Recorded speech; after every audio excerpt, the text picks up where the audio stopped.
In terms of, yeah, so basically, how do you build a great company and scale? And I think I've been very lucky. Except, here we go. Oh, now it works. So I guess in terms of why I say very lucky is that back in 2008, I joined this company that I hadn't heard of called Amazon. And whenever I say that, everyone was like, how could you not have heard of Amazon? But at the time, I was living in Germany, and I didn't read a lot of German books. And so I had no use of Amazon. And also, I think if you probably, many of you go back and look at when did you actually first use Amazon, I'm not sure there's many that used it in 2007. A few early adopters, but probably not a huge amount of you guys. So I joined this company and then went on this incredible journey with these guys. So when I joined Amazon, we were turning over 14 billion a year. By the time I left, we were doing 150 billion of revenue a year. But actually, if you look at it on a total transactions through the platform, in 2008, we were doing about 14 billion through the platform. By the time I left, we were doing about $250 million. Sorry, 250 billion through the platform. So incredible scale and incredible journey.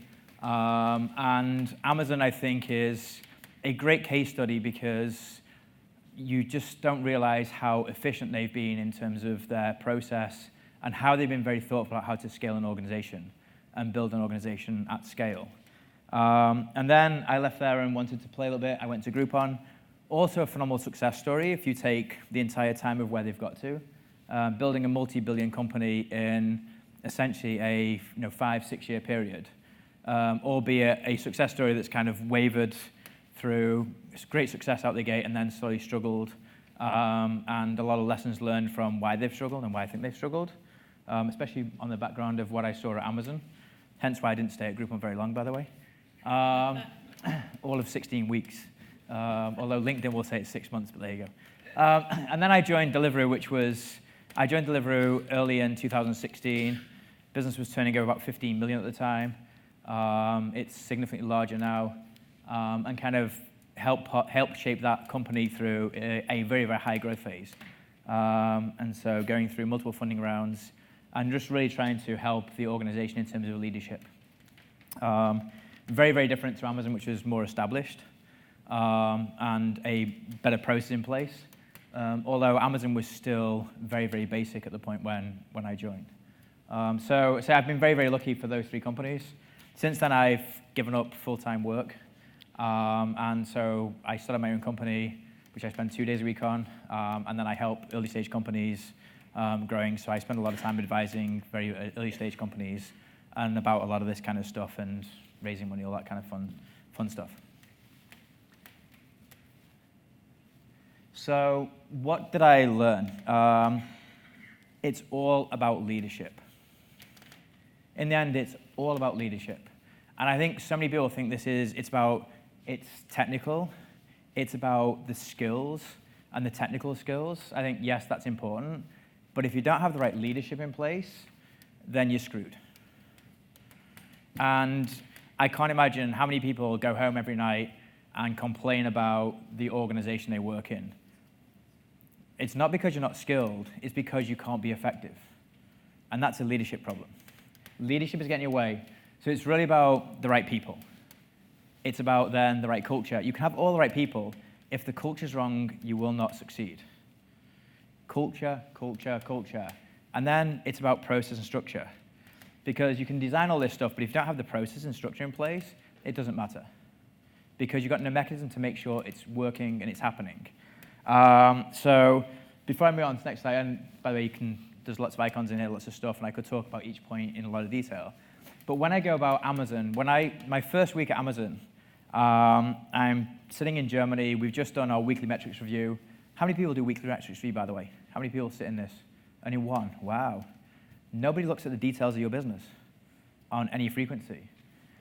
Weekly. So at Amazon, I sat down in our weekly business review.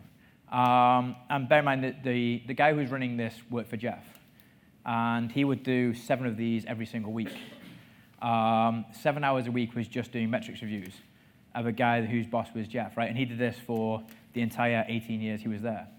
And this is a 150-page document that we go through with all the metrics and how we're running the business. So my first meeting, I sit down, I'm a finance guy, just joining, super proud, Ralph, the MD, he joined Amazon back in '99. He said, what do you think of this meeting? And I gave him all the great reasons of why this meeting was wonderful, how the metrics didn't quite play out, how I think I could improve it, who wasn't quite on the business, who wasn't. I was super proud of myself. And myself and Ralph were in the lift, and he turned and said, yeah, you missed the whole point. So we're like, that was brilliant summary, right? It's like, no, you missed the whole point. There's two reasons why we do these meetings. Firstly, it's to make sure people are on the details of the business. They have their nose in the details of the business. They're not on planes, not flying around. They know the numbers. They know the metrics. So that's a process to audit frequently. Stay in the details of your business, know what's going on. Be able to answer 5 whys deep in your organization. Why did that happen? Why did that happen? Why did it happen? Why did it happen? Get 5 whys deep. Really be on the details, know what's happening. And I think most organizations, people get away with bullshit. What happened last week? Oh, it's a sales mix. Cool, really? Can you actually show me the math that proves that? Like, probably not, right? A lot of people get away with excuses. So that's the first reason. The second reason is culture. It's all about what is it to work here and the behaviors. It's a teaching moment. 1 hour a week was dedicated to teach people about culture, about behaviors, and audit what they're doing. That was the only reason for doing it. And the most senior leaders invested an hour a week for each business they ran just to do this. And that was not the only meeting they did it. So actively managing culture. And so come on to kind of, where did some of this Amazon stuff come from? And I'll give a lot of Amazon examples, and I can talk about non-Amazon as well. But so there's a guy called Jim Collins who did a lot of research about great companies, not good companies. If you guys haven't read it, I suggest you do. Jim helped Jeff design Amazon. So Jeff read the book and said, this is brilliant. And Jim helped Jeff when he was designing the company. And so a lot of the way Amazon works is actually based on these principles in this book. And so what was great is Jeff used to give everybody this book when they joined. So it was the first start of what does it mean to work here. And it was based on data and analysis of 15 years of how companies became great. So the reality is, the common thread is, it's about discipline. Disciplined people getting the right people. That's actually the easy part. Getting the right people is generally the easy part. The key thing is then focusing them on excellence. Keeping them focused. Having the right people, but people like to be distracted by shiny objects. Keeping people focused. What do you need them to do? Play to their strengths. So that's the first thing. Keep them disciplined on things that really matter. Then, disciplined thought. Being honest about the facts and avoid getting sidetracked. And again, I come back to, how many times will people tell you something that's just not true, or won't tell you the things that are true, but they don't think you can hear them? And that is the worst thing, right? It's like, there's some great stuff from Gladwell talks about why planes crash. And sorry if anybody's taking a plane, by the way, but it's a really interesting analysis about why planes crash. And a lot of it's about communication and honesty, and cultural differences. And so being able to say, we're driving off a cliff if we don't do something different. And so many people are in businesses where they know something's going to go wrong, and they don't say stop. And then they say, well, I told you so, or I knew this was going to happen. If you knew it was going to happen and it still happened, then you're not responsible. And you shouldn't have been here in the first place. You don't deserve this job because you let the company fail. And so getting that culture where you get people very, very honest is so important. But you have to create a culture that can do that. Disciplined action. Understand what's important to achieve and what isn't important. Do you know what's important to your organization? And we'll come on to a Hedgehog concept. If you guys haven't seen it, we'll touch on that. So I think all this is great, but what you then start with is a level 5 leader. And I'm already 10 minutes in, so I'm going to accelerate, by the way, because I get in trouble. But the first thing is Amazon was filled with these kind of guys. And one of my favorite guys is a guy called Greg Greeley. So Greg Greeley, who I'm sure everyone's heard of Jeff Bezos, but if you actually start talking about Amazon's organization, there's so many people who you should have heard of and you never have. And that's because they're all level 5 leaders. These are guys who have earned multiple hundreds of millions by working at Amazon for 20 years, and they still go up at 7 o'clock to turn up in the metrics review. And you've never heard of them. They don't have ego. These are not high ego guys. They put the company before themselves, right? And they're super modest about what they can and can't do. They're super humble guys. So I love Jeff Wilke, who now runs Amazon's entire consumer business. You see Jeff in a meeting, he runs it, he owns it. You say hi to Jeff when he's walking past you, he puts his head down and doesn't want to be seen. Yeah, he's a brilliant guy, but so humble. But then when he's on the business, he's on the business.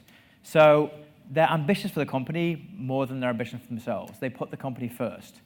And I think, I don't know how many of you guys can say you have that type of person in your organization, but if you don't, probably you're going to fail. The other important thought is that they don't know all the answers. So sitting in a meeting with Bezos, he actually is the last person to speak. I guarantee most of you sit in companies where the person who speaks first and speaks the most in the meeting is the most senior person. Then why are they hiring smart people? Clearly they know the answer. What you really want to do is actually just summarize. That makes you the smartest guy in the room. Because by the end of the meeting, you've got more information, and then you can take it all and say, now how do I make a decision? If you know the answer, don't have the meeting. Just tell people what to do. You're running a dictatorship. Do this, do that. So listening is way more important than talking. Probably why I'm talking and not listening, because, yeah.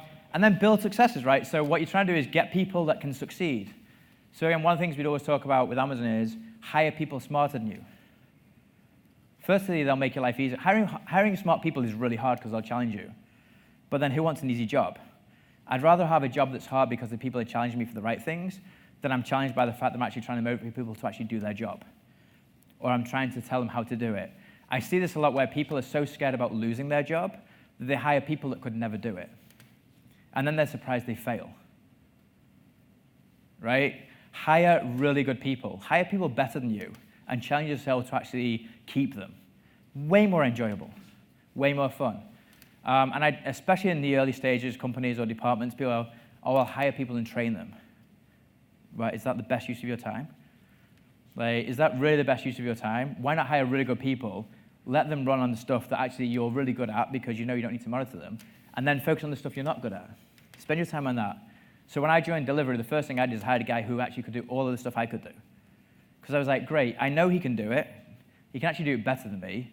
And if I spend my time doing that, I'm not doing my job, because my job's way broader. So that was my first hire. He can do that. I can focus on all the other stuff that I'm actually not very good at. And then I'll figure out how to do it, and then I'll hire people who can do it and do it way better than me. And so I scaled the team very quickly. So I think I was hiring about a person a week into my finance team.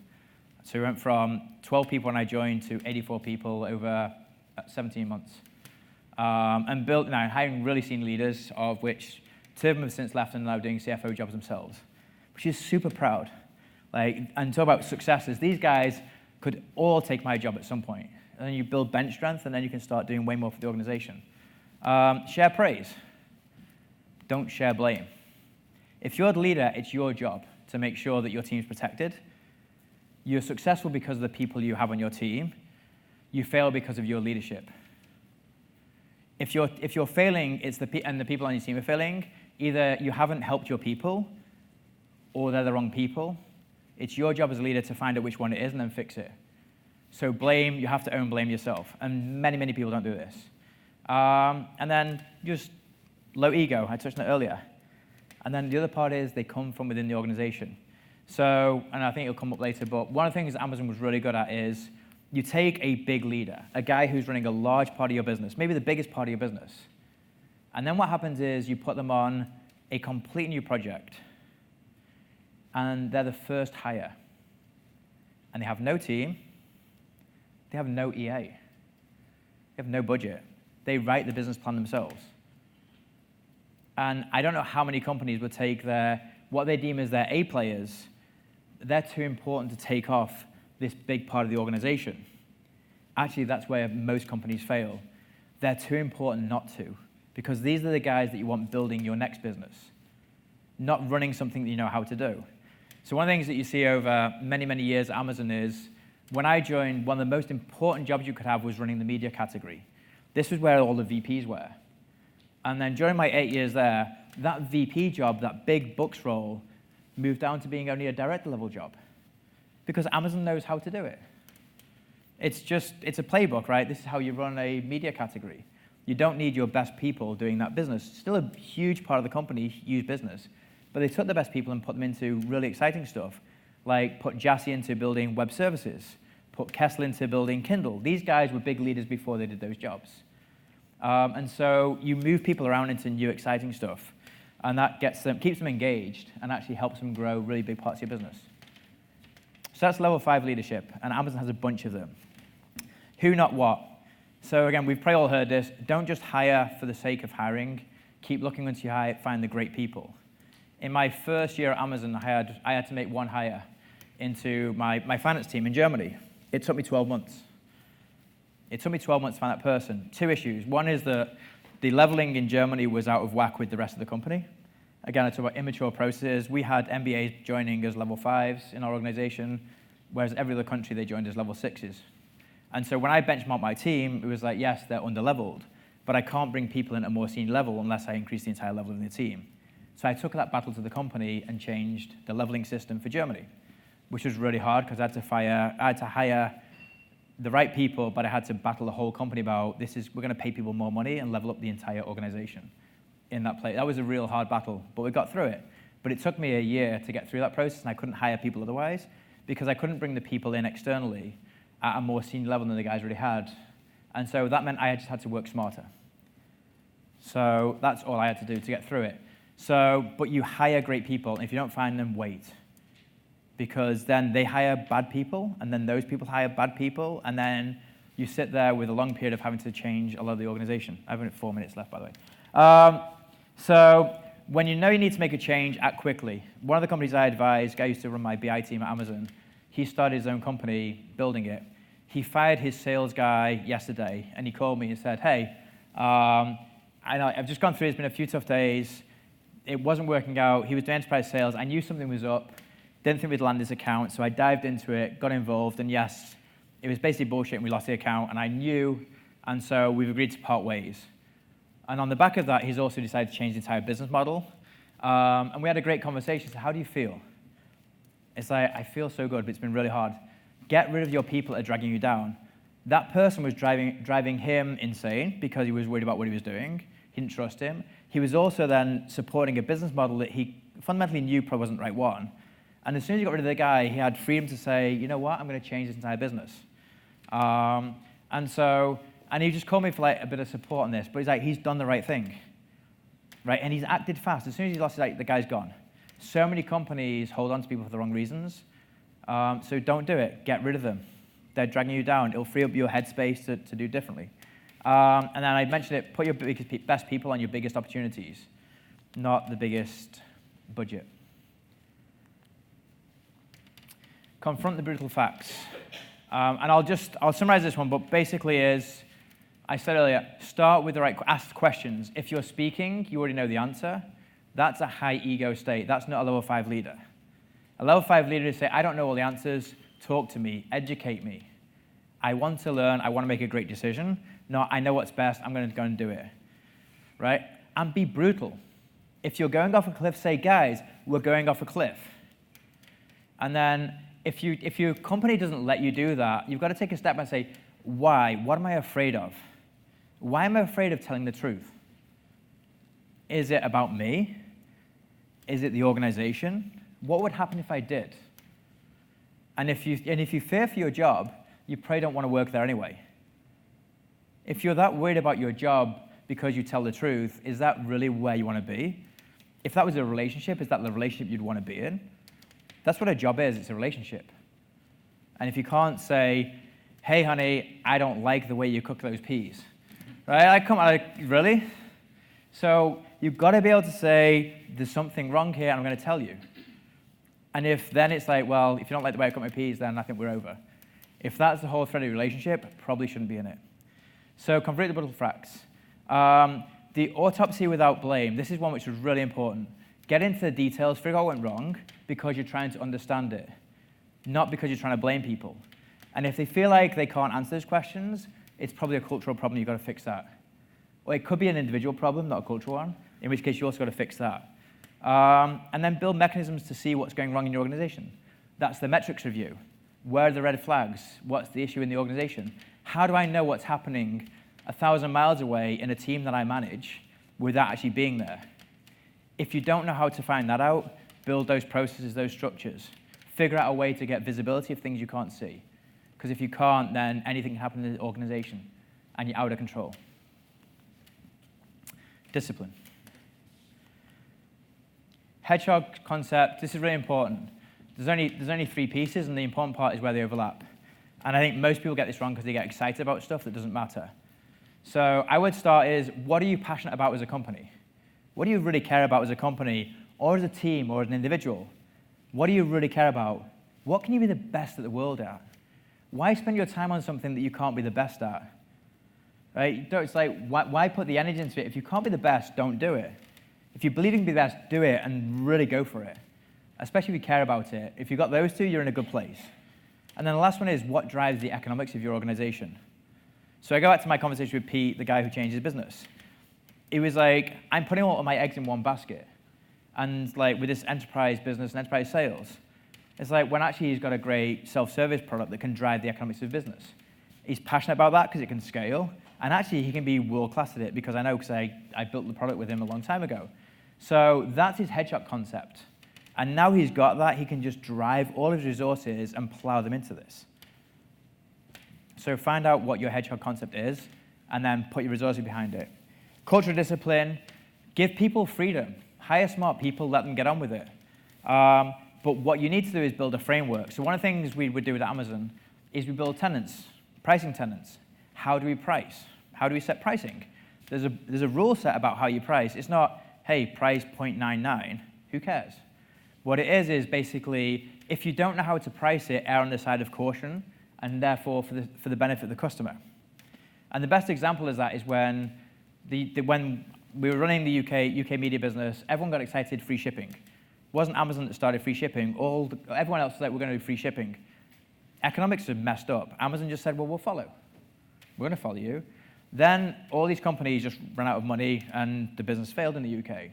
We're sitting in a meeting saying, now that there's no competitors, how do we price music? How do we price it, right? And DVDs. And the answer was really simple. Well, we know how much margin we made when we had competitors, and therefore that's the fair price for the product. So we just make the same margin, because that's what the price is, right? That's the market price. Most companies would say, hey, great, there's no competitors, let's whack the price and make a whole bunch of money. Say, no, that's the competitive price. The market said that's the price. We're going to hold the price, and therefore we know the margin. Very, very different. But that's where we have a framework of how do you operate, so you don't have to be involved in every decision. You free up your time and give people frameworks to make decisions. You give them guidelines.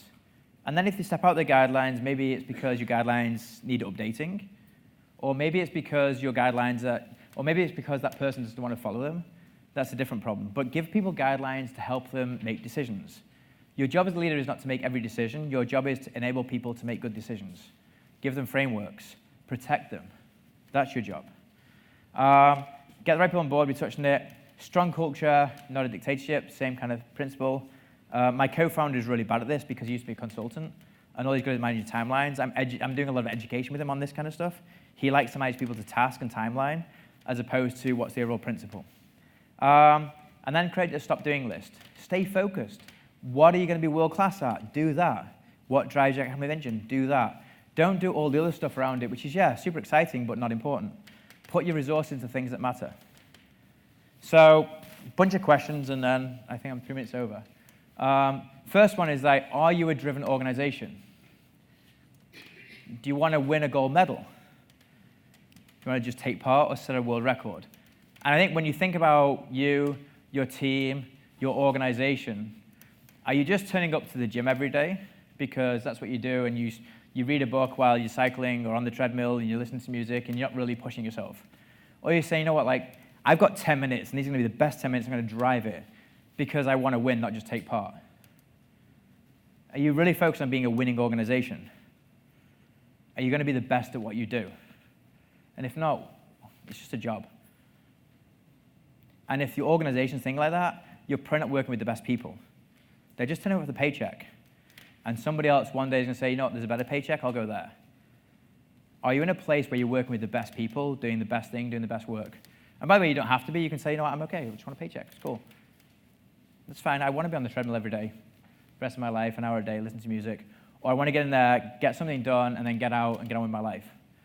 And really push myself at all the things I do. Do you end up take a blame when things go wrong? How many people take the blame? They walk into me and say, guess what, guys? Yeah, it's my responsibility, I screwed up. That was one of my happiest moments when I turned up at Amazon. When at most of the companies I work for, by the way, there's a lot of people, it's great because the world has definitely changed from when I was in corporate life 18 months ago. Most companies that I've been in, you'd walk into a meeting and everyone was like, man, that was a great meeting, I didn't get any actions. And why did you go? If you didn't take anything out of the meeting, then you just wasted your time. If you walk in and say, what am I going to take out of this meeting, what do I own? And that was my favorite moment in Germany back in 2008 when I walked in, and I even commented and say, man, that's the first meeting I've ever been in my life where when somebody said, hey, I'll own it, it's me. Because people aren't afraid to take risks because the culture supports failure. You don't take pleasure in people failing, but you allow them to.